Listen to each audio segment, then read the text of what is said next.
Jadi norma itu adalah aturan atau pedoman perilaku yang mengatur kehidupan kita di masyarakat. Jadi aturan ini membantu kita untuk tahu apa yang boleh dan tidak boleh dilakukan agar tidak terjadi masalah atau perselisihan. Contohnya seperti apa? Itu menjaga antrian saat membeli makanan. Jadi anak-anak kalau lagi ngantri membeli makanan itu tidak boleh ambil antrian orang lain. Terus yang kedua itu mengucapkan salam ketika bertemu orang lain. Nah, ketika di jalan anak-anak ketemu teman atau orang-orang terdekat, orang lebih tua, itu harus mengucapkan salam atau tegur sapa.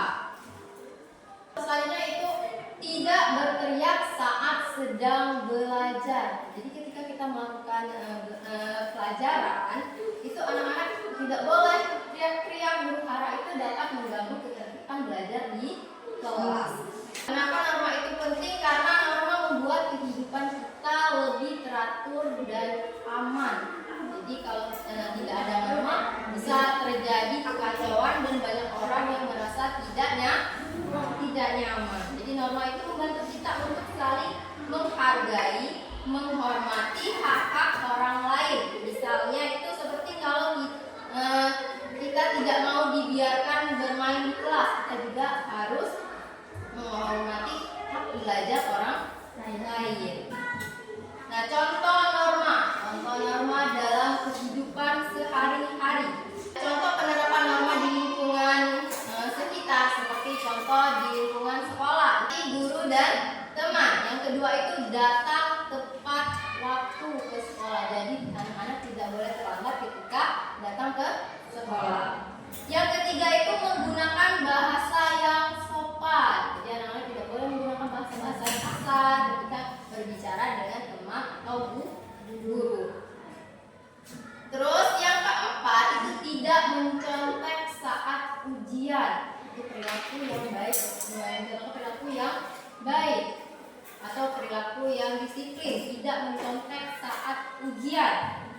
Yang kelima itu menghormati perbedaan agama atau suku. Jadi merupakan contoh dari penerapan di lingkungan sekolah. Nah, gimana kalau penerapan di lingkungan rumah? Itu yang pertama menghormati orang tua. Jadi anak-anak tidak boleh melawan orang tua. Yang kedua itu membantu pekerjaan rumah. Contohnya seperti apa? Merapikan tempat tidur, menyapu, membersihkan halaman rumah. Itu kan membantu pekerjaan rumah. Yang ketiga itu berpakaian rapi dan sopan. Kalau anak-anak di rumah, kita juga harus berpakaian yang rapi dan sopan. Yang keempat itu menghormati keyakinan agama anggota keluarga. Nah, itu penerapan contoh norma di lingkungan rumah. Kalau di lingkungan masyarakat itu seperti apa?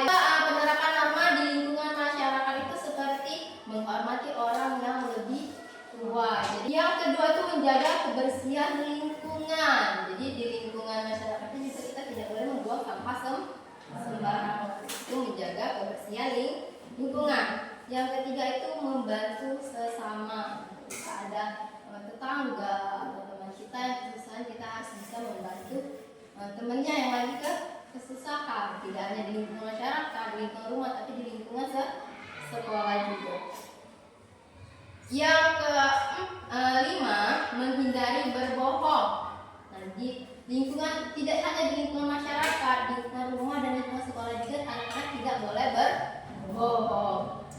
Yang terakhir itu menjaga kerukunan dengan tetangga. Sampai sini paham? Paham. Kalau begitu, Ibu lanjut ke macam-macam norma. Norma itu ada 4. Yang pertama itu norma agama. Norma agama ini merupakan aturan yang berasal dari agama kita. Contohnya seperti apa? Tidak berbohong, berbuat baik, tidak menyakiti hati orang lain. Nah, itu merupakan aturan dari norma agama. Yang kedua itu norma kesusilaan. Norma kesusilaan itu merupakan aturan yang mengatur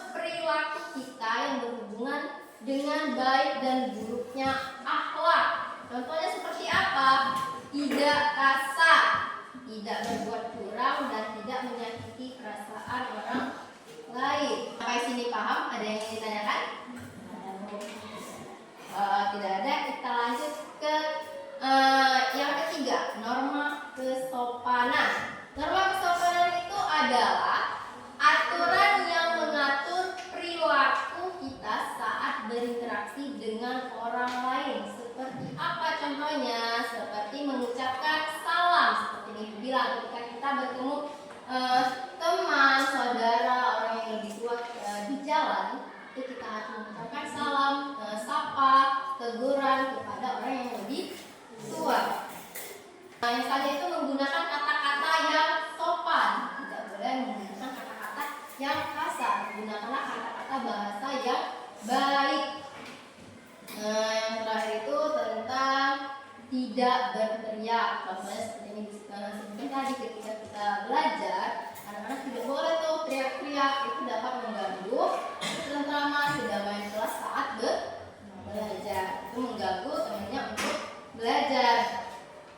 Sampai sini paham? Paham. Ada yang ingin ditanyakan? Ada. Tidak. Kalau tidak, kita lanjut ke norma yang terakhir, yaitu norma hukum. Norma hukum itu adalah aturan yang dibuat oleh negara dan berlaku bagi semua orang. Seperti apa contohnya? Seperti aturan lalu lintas. Contohnya menggunakan helm saat berkendara, tidak boleh kebut-kebutan di jalan, harus berhenti ketika lampu merah. Itu merupakan atur rambu-rambu lalu lintas. Yang kedua itu aturan di sekolah. Contohnya seperti apa? Ada yang tahu? Aturan di sekolah. Ada yang tahu? Boleh angkat? Aturan di sekolah yang tidak boleh dilanggar. Seperti apa? Tidak boleh menyontek. Tidak boleh memakai baju tidak sesuai jadwal atau hari. Terus tidak boleh datang terlambat.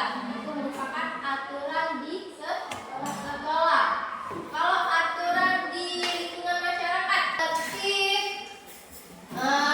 menjaga kedamaian kerukunan antar tetangga atau antar di lingkungan setempat, seperti menghargai pendapat orang lain ketika bermusyawarah, tidak menggunakan kehendak sendiri. Itu merupakan norma di lingkungan masyarakat. Sampai sini paham? Ada yang ingin ditanyakan? Tidak ada. Kalau tidak ada, kita lanjut ke materi terakhir mengenai mengapa kita harus menghormati norma. Jadi mengapa kita harus menghormati norma? Karena norma itu adalah aturan yang kita semua sepakati untuk menjaga ketertiban, keamanan di masyarakat. Dengan menghormati norma, kita ikut menjaga lingkungan kita menjadi tempat yang nyaman dan aman bagi semua orang. Jika kita tidak menghormati norma, kita bisa membuat masalah dan membuat orang lain tidak nyaman.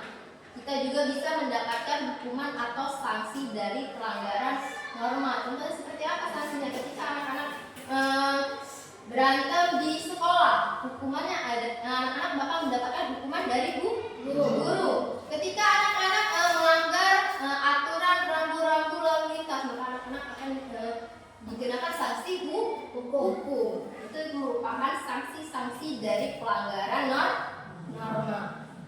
Sampai di sini paham? Paham. Ada yang ingin ditanyakan? Ya. Jadi kesimpulan yang dapat kita ambil dari pelajaran norma ini itu adalah norma merupakan aturan penting yang mengatur kehidupan kita di masyarakat. Dengan menghormati norma, kita dapat hidup rukun, aman, nyaman bersama orang lain dan lingkungan sekitar. Itu kesimpulan dari materi kita pada hari ini. Jika tidak